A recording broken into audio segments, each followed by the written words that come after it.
4 दिसंबर 2024 के बाबा के अनमोल मधुर महावाक्य सुनेंगे। आज की मुरली में बाबा हम बच्चों को ड्रामा की गहराई का रहस्य बताते हैं। बाबा कहे कि एक जन्म का पाठ दूसरे जन्म से नहीं मिलता है। इतना ही नहीं, लेकिन जैसे जैसे समय सतो प्रधानता से तमो प्रधानता तरफ जाता है, एक घड़ी का पाठ भी दूसरी घड़ी से आत्मा का मिलता नहीं। साथ ही साथ एक आत्मा का पाठ दूसरी आत्मा के पाठ से भी मिलता नहीं। 84 जन्म है और इतनी करोड़ों आत्मा है दुनिया में। सतयुग से लेकर कलयुग अंत तक किसी दो आत्मा का पाठ एक जैसा हो नहीं सकता। कोई एक जन्म का पाठ भी दूसरे जन्म से मिल नहीं सकता। कितना वंडरफुल ये ड्रामा का रहस्य है। फिर बाबा बच्चों से पूछते हैं, बच्चे इस पुरुषोत्तम संगम युग में तुम पुरुषोत्तम बन रहे हो, क्या तुम्हें फील होता है कि हम अभी ये चोला छोड़ करके एक पुरुषोत्तम चोला धारण करेंगे? बाबा कहे इसे महसूस करो कि हम पुरुषोत्तम चोले में जा रहे हैं, जहां हमारे टीचर्स भी पुरुषोत्तम होंगे और उसी आधार से पुरुषार्थ करना है। तो सुनते हैं आज के बाबा के अनमोल मधुर महावाक्य। ओम शांति। मीठे बच्चे, सारा मदार याद पर है। याद से ही तुम मीठे बन जाएंगे।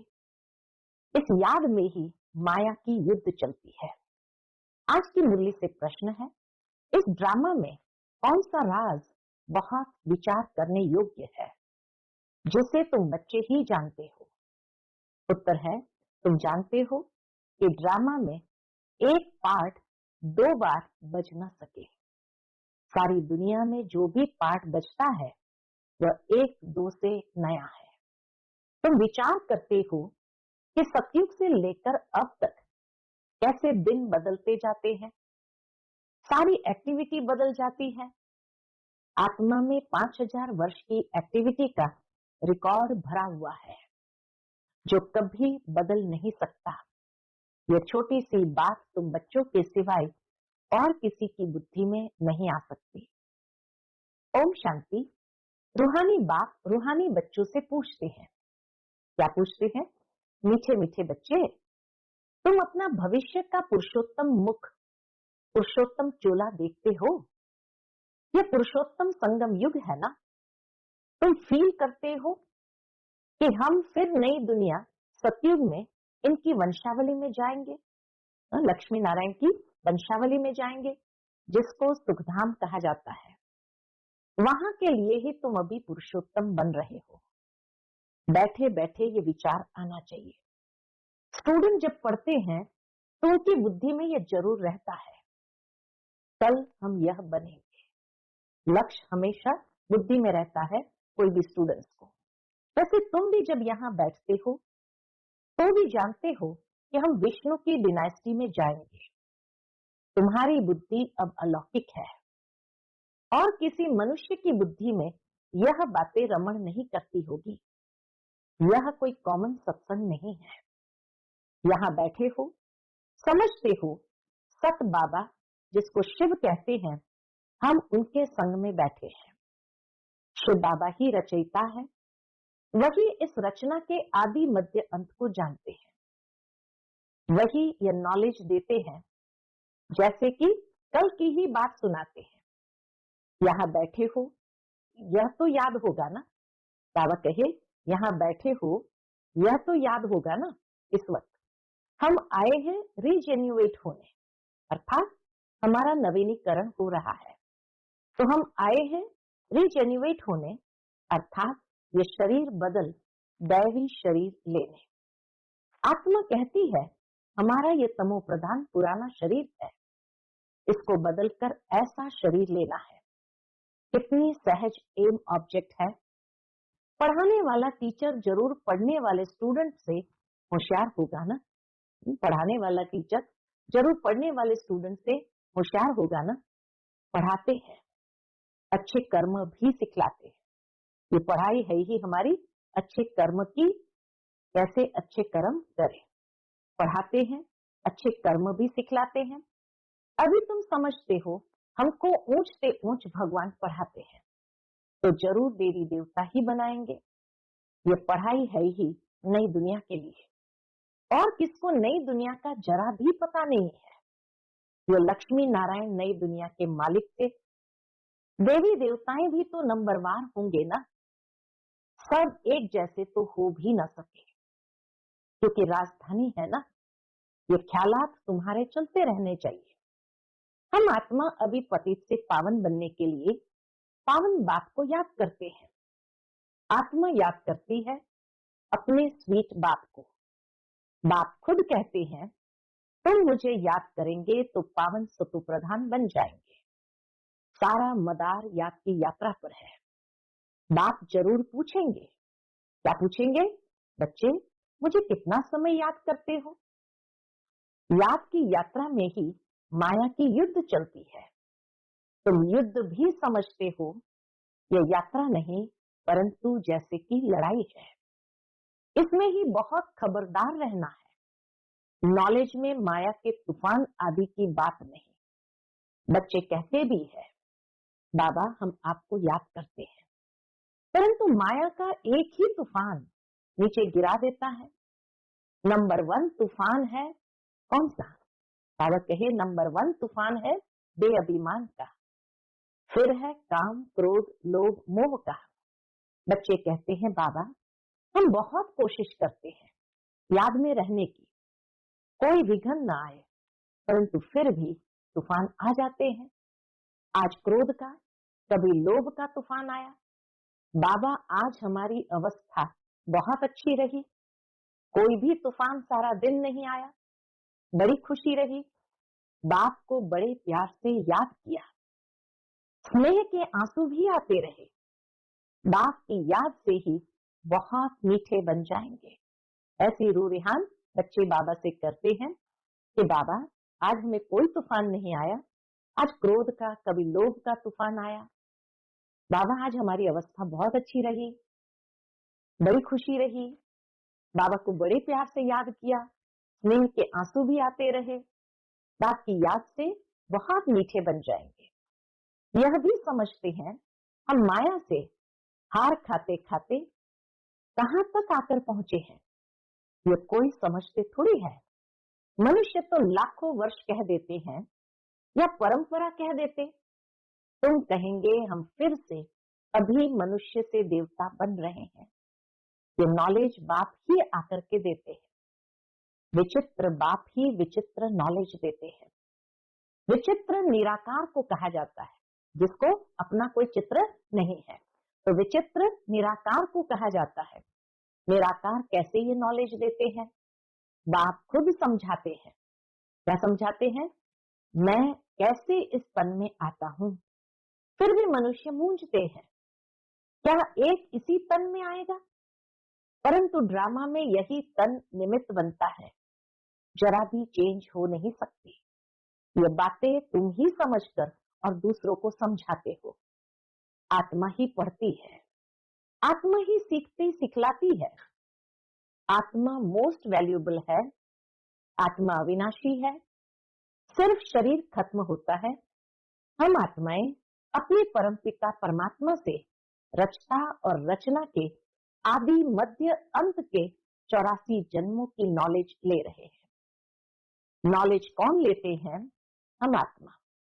हम आत्मा ने ही नॉलेजफुल बाप से मूल वतन सूक्ष्म वतन को जाना है।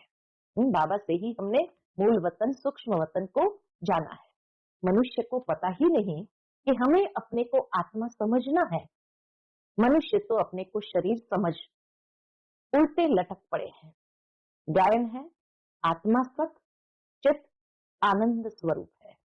आत्मा की विशेषता बताई कि आत्मा सत चित आनंद स्वरूप है, अर्थात आत्मा का सत्य स्वरूप, उसकी चैतन्यता की अभिव्यक्ति आनंद से होती है।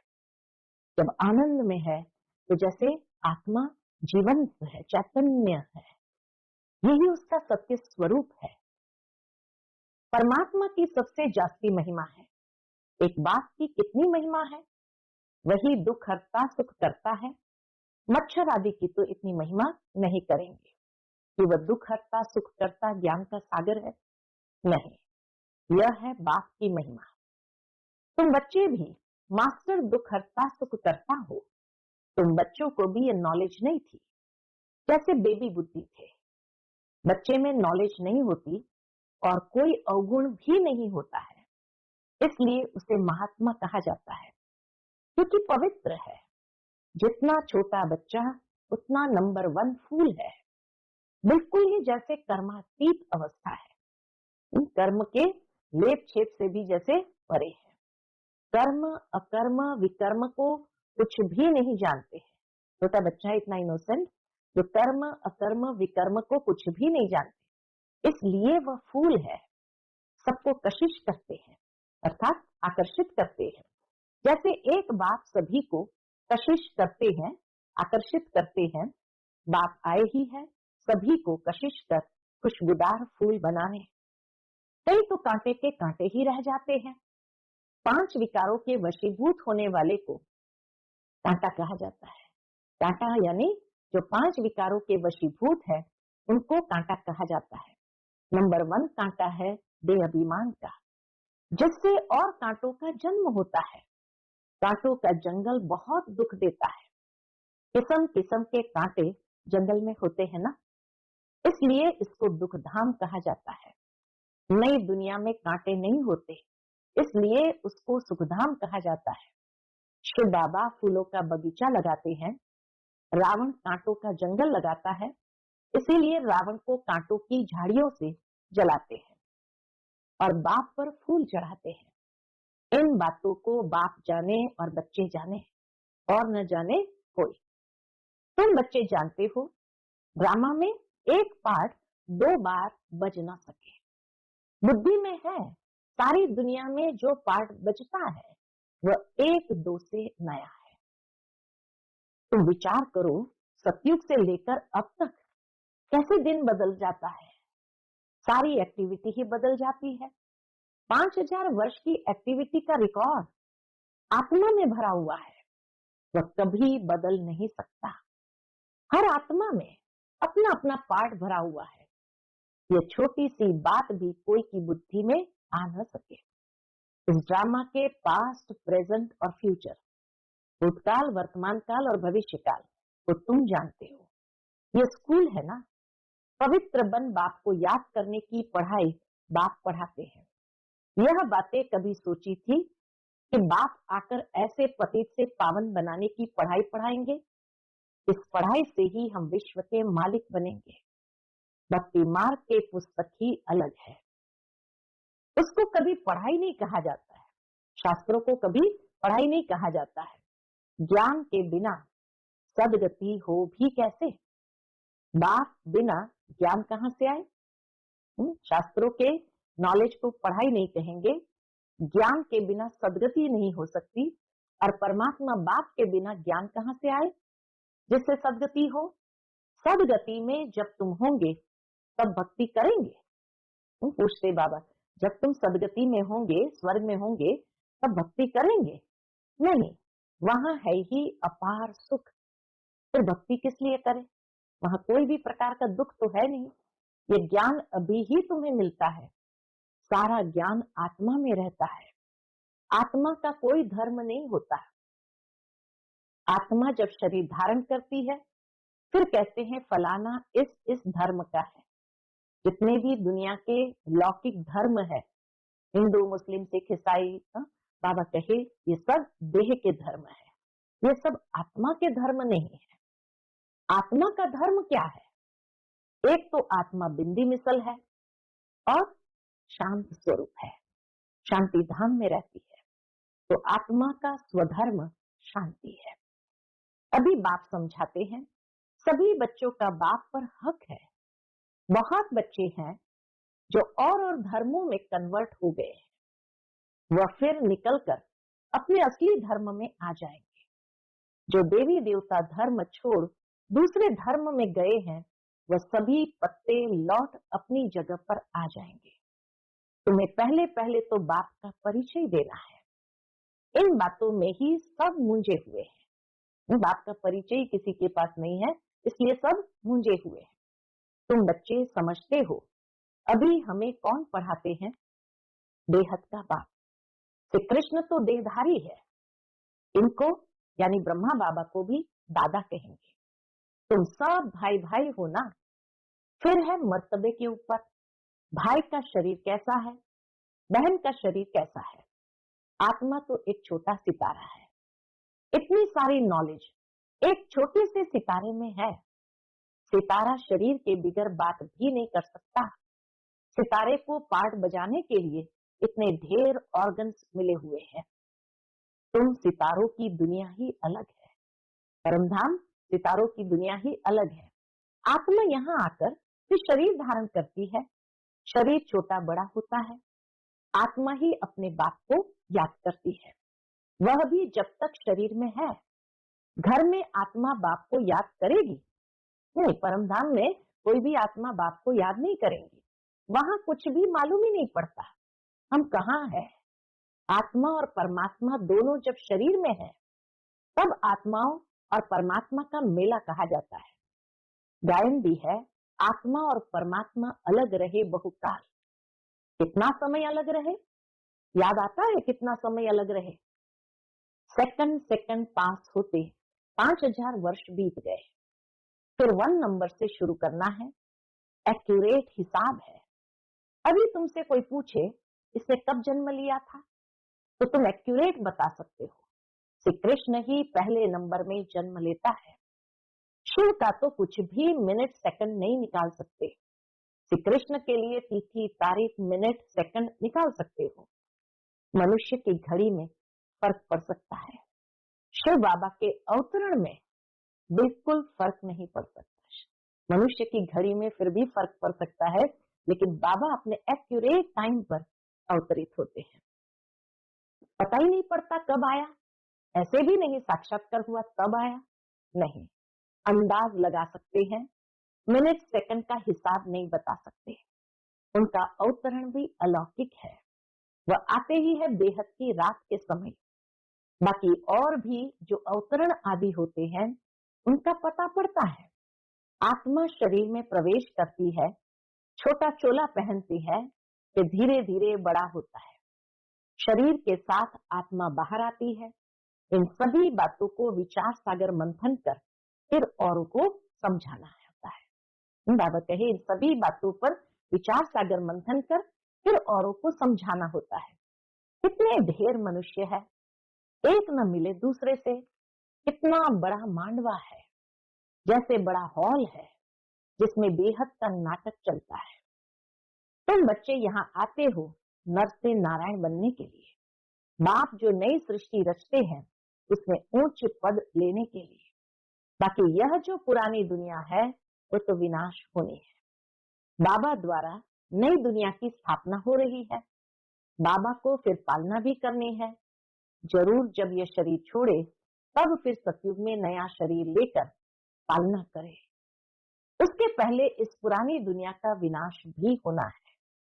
बम्बोर को आग लगेगी, पीछे ये भारत ही रहेगा, बाकी तो खलास हो जाएंगे, बाकी सब खंड खलास हो जाएंगे, भारत में भी थोड़े बचेंगे। तुम अब मेहनत कर रहे हो कि विनाश के बाद फिर सजाएं न खाएं। अगर विकर्म विनाश नहीं होगा तो सजाएं भी खाएंगे और पद भी नहीं मिलेगा। तुमसे जब कोई पूछते हैं तुम किसके पास जाते हो, पूछते ना तुम किसके पास जाते हो, तो बोलो शिव बाबा के पास, जो ब्रह्मा के तन में आया हुआ है। यह ब्रह्मा कोई शिव नहीं है। जितना बाप को जानेंगे तो बाप के साथ प्यार भी रहेगा। बाबा कहते हैं बच्चे तुम और कोई को प्यार नहीं करो, और संग प्यार तोड़ एक संग जोड़ो। जैसे आशिक माशुक होते हैं ना, यह भी ऐसे है। 108 सच्चे आशिक बनते हैं, उसमें भी 8 सच्चे सच्चे बनते हैं। 8 की भी माला होती है ना, 9 रत्न गाए हुए हैं, 8 दाने, 9वां बाबा। मुख्य है 8 देवता है। फिर 16,108 शहजादे शहजादियों का कुटुंब बनता है त्रेता अंत तक। त्रेता अंत तक 16,108 शहजादे शहजादियों का कुटुंब बनता है। बाबा तो हथेली पर बहिष्ठ दिखलाते हैं, तुम बच्चों को नशा है कि हम तो सृष्टि के मालिक बनते हैं। बाबा से ऐसा सौदा करना है।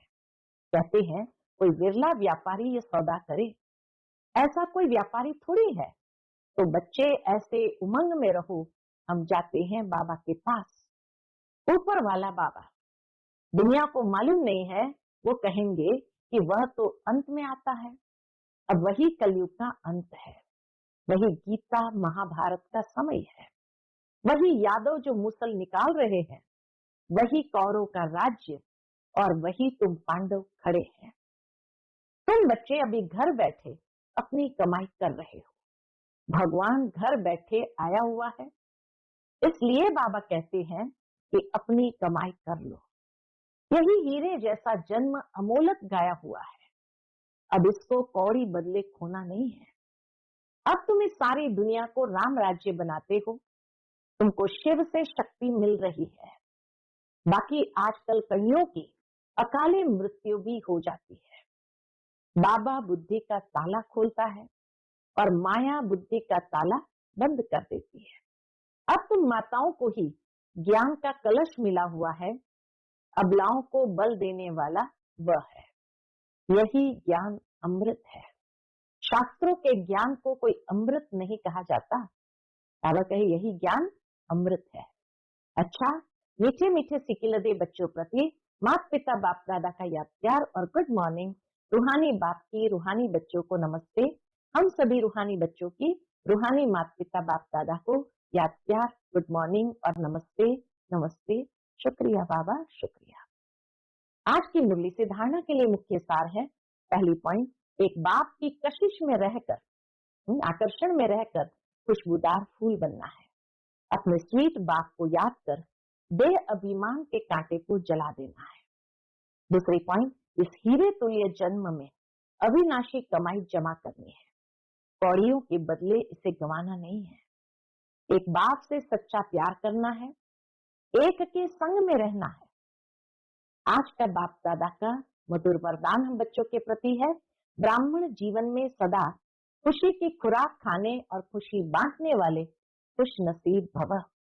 ब्राह्मण जीवन में सदा खुशी की खुराक खाने वाले और खुशी बांटने वाले खुश नसीब भव।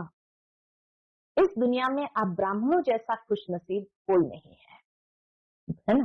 बाबा कहे इस दुनिया में आप ब्राह्मणों जैसा खुश नसीब कोई हो नहीं सकता, क्योंकि इस जीवन में ही आप सबको बाप दादा का दिल तख्त मिलता है। सदा खुशी की खुराक खाते हो और खुशी बांटते हो। इस समय बेफिक्र बादशाह हो। ऐसी बेफिक्र जीवन सारे कल्प में और किसी भी युग में नहीं है। सतयुग में बेफिक्र होंगे, लेकिन वहां ज्ञान नहीं होगा। अभी आपको ज्ञान है, इसलिए दिल से निकलता है मेरा जैसा खुश नसीब कोई नहीं। बाबा कहे अभी आपको ज्ञान है, इसीलिए दिल से निकलता है मेरे जैसा खुश नसीब कोई नहीं। आज का स्लोगन है, संगम युग के स्वराज्य अधिकारी ही भविष्य के विश्व राज्य अधिकारी बनते हैं। संगम युग के स्वराज्य अधिकारी ही भविष्य के विश्व राज्य अधिकारी बनते हैं। अच्छा, ओम शांति।